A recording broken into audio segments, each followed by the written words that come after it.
Themes in The Old Man and the Sea. Themes in The Old Man and the Sea. Ernest Hemingway's The Old Man and the Sea explores universal themes of struggle, perseverance, pride, isolation, and the relationship between humanity and nature. Ernest Hemingway की the old man and the sea universal themes पर रोशनी डालती है, जैसे कि जद्दोजहद, सब्र, फख्र, तन्हाई और इंसान और कुदरत के दरमियान ताल्लुकात. Through Santiago's epic battle with the Marlin and his reflections on life, Hemingway creates a profound narrative about the human condition. Santiago की मछली के साथ जंग और जिंदगी पर उसके तफक्कुर से हेमिंग्वे इंसानी हालात पर एक गहरी दास्तान बुनते हैं. एक स्ट्रगल एंड परसेवरेंस. एक जद्दोजहद और सब्र. The central theme is Santiago's unyielding perseverance against insurmountable odds.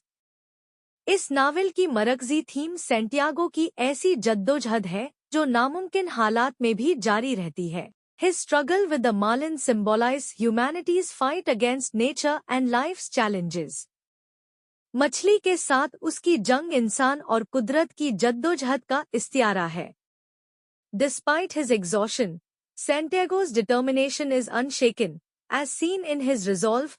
अपनी थकावट के बावजूद सैंटियागो की हिम्मत कभी नहीं टूटती, जैसा कि वह कहता है, A man can be destroyed but not defeated.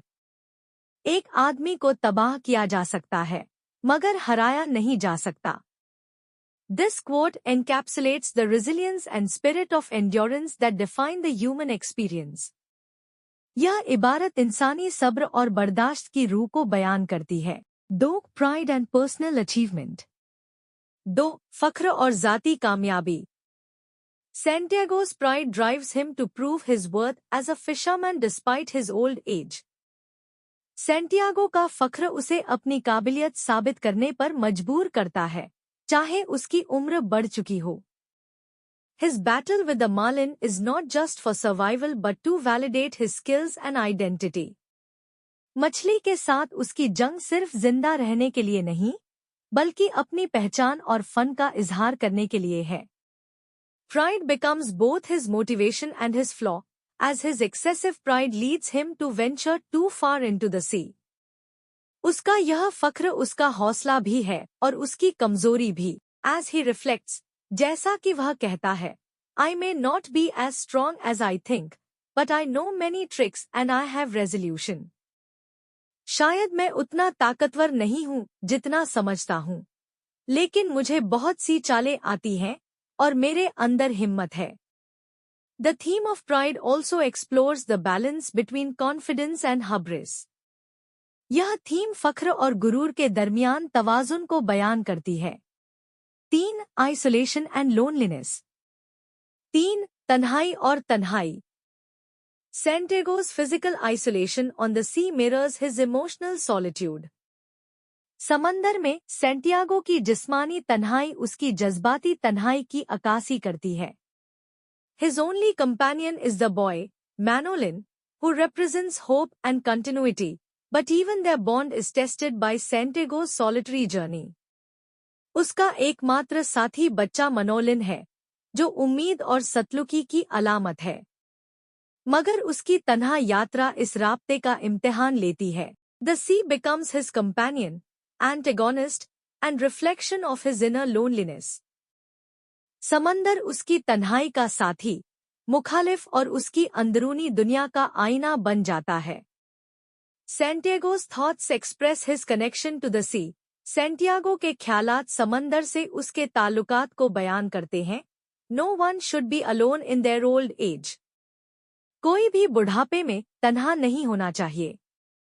This theme underscores the human need for companionship and the inevitability of solitude in certain struggles. यह थीम इंसानी ज़रूरतों और मुकर्रर तन्हाई की हकीकत को बयान करती है.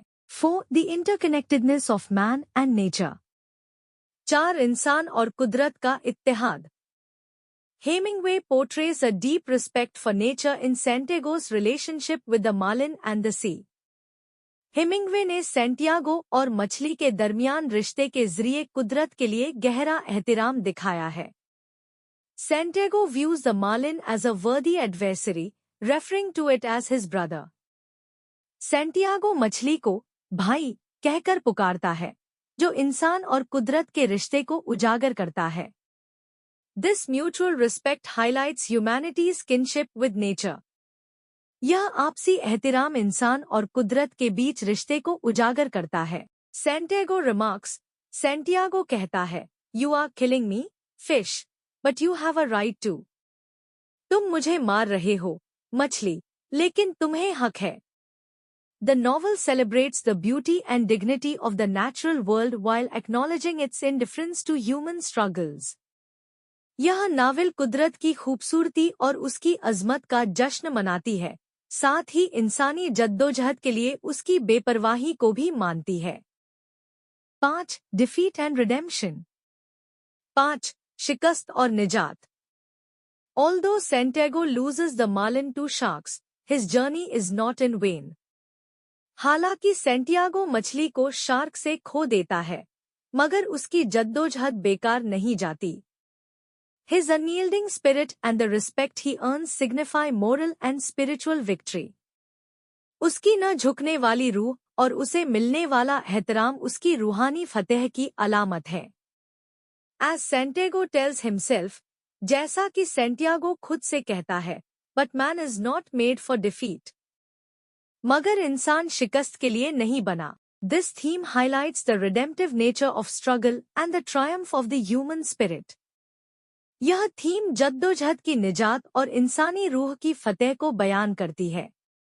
6. Dreams and aspirations. 6. ख्वाब और तलब. Santiago's dreams of lions on the African beaches symbolize his youthful vigor, hope, and aspirations. Santiago के शेरों के ख्वाब अफ्रीकी साहिलों पर उसकी जवानी, उम्मीद और आरजुओं की अलामत है. These dreams contrast with his current reality, offering a source of motivation and solace. ये ख्वाब उसकी मौजूदा हकीकत से मुखालिफ हैं और उसे ताकत और इत्मीनान का जरिया फराहम करते हैं. Hemingway's masterpiece is a poignant meditation on the themes of resilience, pride, and humanity's place in the natural world. Hemingway का यह शाकार सब्र, फख्र और कुदरत में इंसान की जगह के बारे में गहरे तफक्कुर का नमूना है. The novel leaves readers with an enduring message: success lies in the dignity of one's efforts, not in the outcome.